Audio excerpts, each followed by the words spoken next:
ନମସ୍କାର। ଓଡ଼ିଆ ହରର ଷ୍ଟୋରିକୁ ଆପଣମାନଙ୍କୁ ସ୍ୱାଗତ।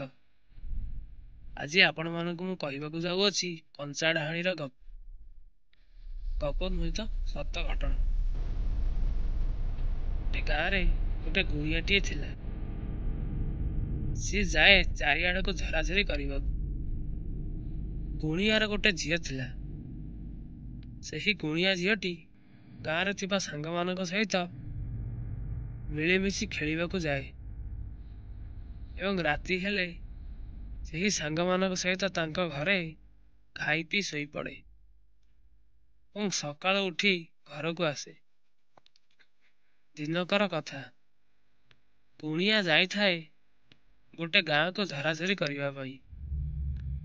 ସେହି ଗାଁରେ କଞ୍ଚା ଡାହାଣୀଟିଏ ରହୁଥାଏ ଏବଂ କଞ୍ଚା ଡାହାଣୀର ବର୍ଷ ବର୍ଷ ଧରି କିଛି ପିଲାଛୁଆ ନଥିଲା। ସେହି ଗାଁରେ ଏକ ମହାଜନ ଘରର ଏକ ସନ୍ତାନଟିଏ ହେଲା। ସନ୍ତାନ ହେବାର 21 ଦିନ ପରେ ସେହି ମହାଜନ ପରିବାର ଲୋକ ସନ୍ତାନକୁ କାହାର ନଜର ଲଗେଇ ଦିଅନ୍ତି ନାହିଁ।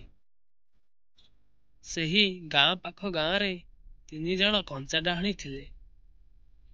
ମହାଜନ ଘରର ଲୋକ ଭୋଜି ଭାତ ନିମନ୍ତ୍ରଣ ଦେଇ ଆଖପାଖ ଗାଁ ମାନଙ୍କୁ ଡକେଇଲେ ଏବଂ ଆଖପାଖ ଗାଁ ଲୋକେ ଭୋଜି ଭାତ ଖାଇବା ନିମନ୍ତେ ଆସିଲେ ଓ ସେହି ଆଖପାଖ ଗାଁରୁ କଞ୍ଚା ଡାହାଣୀ ମଧ୍ୟ ଆସିଲେ ଏବଂ ସେହି ମହାଜନ ଘରର ସନ୍ତାନକୁ ଦେଖିଲେ ଏବଂ ତା ସହିତ ଖେଳିଲେ।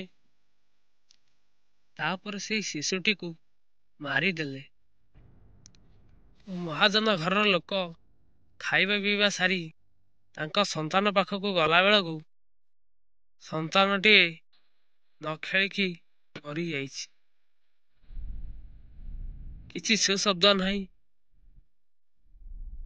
ତାଙ୍କର ଘର ଲୋକେ ଶିଶୁଟିକୁ ଦେଖି କନ୍ଦାକଟା କଲେ ଓ ସେହି ଗାଁର ଲୋକେ କୁହାକୁହି ହେଲେ ଯେ ଏତେ ବର୍ଷରେ ଗଛରେ ଫଳ ଫଳିଥିଲା, ଗଛଟା ମରିଗଲା ଏବଂ ମରିଯାଇଥିବା ଶିଶୁଟିକୁ ନେଇ ଘରର ଲୋକ ଶ୍ମଶାନରେ ଫୋପାଡ଼ି ଦେଇ ଆସିଲେ। ତାପରେ କଞ୍ଚା ଡାହାଣୀ ମାନେ ଗୋଟାଏ ରାତିକୁ ଶ୍ମଶାନକୁ ଗଲେ ଏବଂ ଘରୁ ଗୋଟେ ଗୋଟେ ପନିକି ନେଇ ଶିଶୁଟିକୁ କାଟିକି ଅଧା ଅଧା କରି 4 ଜଣ କଞ୍ଚା ଡାହାଣୀ ଖାଇବେ। ଯେହେତୁ କଞ୍ଚା ଡାହାଣୀଙ୍କର କିଛି ପିଲାପିଲି ନଥିଲା ଏବଂ ସେହି ଶ୍ମଶାନରେ ପଡ଼ିଥିବା ଶିଶୁଟିକୁ ଜୀବନ ଦାନ ଦେଇ ତା ସହିତ ଖେଳୁଥିଲେ, ସେହି ବାଟ ଦେଇ ଫେରୁଥାଏ ଗୋଟେ ବଡ଼ ଗୁଣିଆ। ସେହି ବାଟ ଦେଇ ଫେରୁ ଫେରୁ ଶ୍ମଶାନ ଭିତରୁ ଗୋଟେ ପିଲାର ହସିବାର ଶବ୍ଦ ଶୁଭାଗଲା। ସେ ସେଠାକୁ ଯାଇ ଦେଖେ ତ 4 ଜଣ କଞ୍ଚା ଡାହାଣୀ ସେହି ଶିଶୁ ସହିତ ଖେଳୁଛନ୍ତି। ସେହି ଗୁଣିଆଟି ସେହି 4 ଜଣ କଞ୍ଚା ଡାହାଣୀ ପାଖକୁ ଗଲା। କଞ୍ଚା ଡାହାଣୀ ମାନେ ତ ଜାଣିପାରିଲେ ନାହିଁ ପିଲା ସହିତ ଖେଳୁଛନ୍ତି। ସେହି ଗୁଣିଆଟି ସେହି 4 ଜଣ କଞ୍ଚା ଡାହାଣୀକୁ ତାର ମନ୍ତ୍ର ସାହାଯ୍ୟରେ ବନ୍ଦୀ ଦେଇଥିଲା ଏବଂ ସେହି ଶିଶୁଟିକୁ ମଧ୍ୟ ଦେଇଥିଲା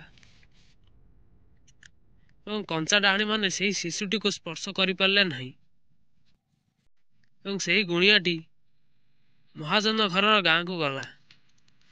ସେଠି ଦେଖିଲା ଯେ ସେଠି କିଛି ଲୋକମାନେ କନ୍ଦାକନ୍ଦି କରୁଛନ୍ତି। ସେହି ଗୁଣିଆଟି ଲୋକମାନଙ୍କୁ ପଚାରିଲା ତାଙ୍କର କ'ଣ ହେଇଛି। ସେଠି ଲୋକମାନେ ପଚାରିଲେ, ତମେ କିଏ, ଏଠାକୁ କ'ଣ ପାଇଁ ଆସିଛ? ସେଇଠୁ ସେହି ଗୁଣିଆଟି କହିଲା, ମୋର ଘର ଏଇ ଆରପାଖ ଗାଁରେ। ମୁଁ ମୋ କାମ ସାରି ଫେରୁଥାଏ ଏବଂ ବାଟରେ ଦେଖିଲି ଶ୍ମଶାନରେ ଗୋଟେ ଶିଶୁଟିଏ ହସୁଛି। ମୁଁ ସେଠାକୁ ଗଲି ଓ ଦେଖିଲା ବେଳକୁ 4 ଜଣ ସ୍ତ୍ରୀ ଲୋକ ଲଙ୍ଗଳା ହୋଇ ସେହି ଶିଶୁଟିକୁ ଘେରି ବସିଛନ୍ତି ଏବଂ ହାତରେ ଗୋଟେ ଗୋଟେ ପନିକି ଧରିଛନ୍ତି। ମୁଁ ସେଇଠୁ ଗାଁକୁ ଆସିଲି। ମୁଁ ଭାବିଲି ଏ ପିଲାଟା କାହାର ହେଇଥିବ। ମୁଁ ଯାଏ ଗାଁରେ ପଚାରେ ସେଇଠୁ ମୁଁ ଗାଁକୁ ପଳେଇ ଆସିଲି। ଗୁଣିଆର କଥା ଶୁଣି ଲୋକମାନେ କହିଲେ, ଏଇ ଗାଁର ମହାଜନ ଘରେ ଗୋଟେ ସନ୍ତାନ ହୋଇଥିଲା ଏବଂ 21 ଦିନ ପରେ ମରିଗଲା। ତାକୁ ଶ୍ମଶାନରେ ଫୋପାଡ଼ି ଦେଇ ଆସିଲେ। ସେଇଠୁ ଗୁଣିଆ କହିଲା, ମୁଁ ପରା ଏବେ ଦେଖିକି ଆସିଲି ପିଲାଟା ଖେଳୁଛି। ଗାଁର ଲୋକମାନେ ଡକାଡକି ହୋଇ ସେଇ ଶ୍ମଶାନକୁ ଗଲେ। ସେଠାକୁ ଗଲା ବେଳକୁ ଗୁଣିଆ ପଚାରିଲା, ଏଇ ତମରି ଗାଁର ସ୍ତ୍ରୀ ଲୋକ? ଲୋକେ କହିଲେ, ହଁ, ଆମରି ଗାଁର। ଗୁଣିଆ କହିଲା, ଏହି 4 ଜଣ ସ୍ତ୍ରୀ ଲୋକ ସେହି ପିଲାଟିକୁ ମାରି ଦେଇଥାନ୍ତି ମୁଁ ଯଦି ଠିକ୍ ସମୟରେ ନ ଆସିଥାନ୍ତି। ସେଇଠୁ ଗୁଣିଆ ପିଲାଟିର ବନ୍ଦୀ ଖୋଲିଦେଲା ଏବଂ ପିଲାଟିର ମା ପିଲାଟିକୁ କୋଳେଇ ନେଇଗଲା। ଏବଂ ଗୁଣିଆ ସେହି 4 ଜଣ କଞ୍ଚା ଡାହାଣୀକୁ କହିଲା, ଆଉ ସେଠି ବସିଛ କ'ଣ ପାଇଁ? ଘରକୁ ଯାଉନ, ତମ ସ୍ୱାମୀମାନେ ଆସିଛନ୍ତି। ଏକଥା କହିସାରିବା ପରେ ସେହି 4 ଜଣ ଭିତରୁ ଗୋଟେ ଡାହାଣୀ କହିଲା, କେମିତି ଯିବୁ? ଆମ ଶାଢ଼ୀ ବା ସେପଟ ବନ୍ଧରେ ଥୋଇକି ଆସିଛୁ। ଗୁଣିଆ କହିଲା, କେମିତି ଯିବ? ତମମାନଙ୍କର କ'ଣ ଗୋଡ଼ ନାହିଁ? ଚାଲି ଚାଲି ଯିବ। ସେଇଠୁ ଗୁଣିଆ ବନ୍ଦୀ ଖୋଲିଦେଲା। ସେମାନେ ଘରକୁ ଗଲେ। ଗାଁ ସାରା ହାଲ୍ଲା ପଡ଼ିଗଲା ଏବଂ କୁହାକୁହି ହେଲେ ଏବଂ ସେହି ଗୁଣିଆଟି ଗାଁରୁ ବିଦାୟ ନେବାକୁ ବାହାରିଲା। ସେହି ଗୁଣିଆଟି ଯିବା ବେଳକୁ ସେହି ଶିଶୁଟିର ଘରର ଲୋକେ ଗୁଣିଆକୁ ଡାକିଲେ ଓ କହିଲେ, ଆମ ଶିଶୁଟି ଅଳ୍ପକେ କଞ୍ଚା ଡାହାଣୀମାନଙ୍କ କବଳରୁ ବଞ୍ଚିଛି। ଆଗକୁ ଯେମିତି କିଛି ନ କରିବ ତାର କିଛି ଉପାୟ କୁହନ୍ତୁ। ଗୁଣିଆ କହିଲା, ମୁଁ ଗୋଟେ ଡେଉଁରିଆ ଦଉଛି, ତମେମାନେ ଶିଶୁଟିର ଅଣ୍ଟାରେ ବାନ୍ଧିଦେବ। ତାହାର କିଛି କ୍ଷତି ହେବ ନାହିଁ। କଞ୍ଚା ଡାହାଣୀମାନେ ସେହି ଶିଶୁଟିକୁ କିଛି ଅନିଷ୍ଟ କରିପାରିବେ ନାହିଁ। ଏତିକି କହି ଗୁଣିଆଟି ତାର ଗାଁକୁ ଚାଲିଗଲା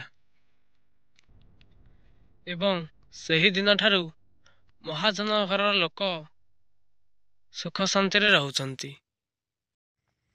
ଆଜ୍ଞା, ଗପଟି ସରିଲା। ଏହି ଭିଡ଼ିଓଟି ଆପଣମାନଙ୍କୁ ଭଲ ଲାଗିଥିଲେ ଗୋଟେ ଲାଇକ୍ କରିବେ ଏବଂ ସେୟାର କରିବେ ଏବଂ ସବସ୍କ୍ରାଇବ୍ କରିଦେବେ ଓ ବେଲ୍ ଆଇକନ୍କୁ ଦବାଇ ଦେବେ। ଧନ୍ୟବାଦ।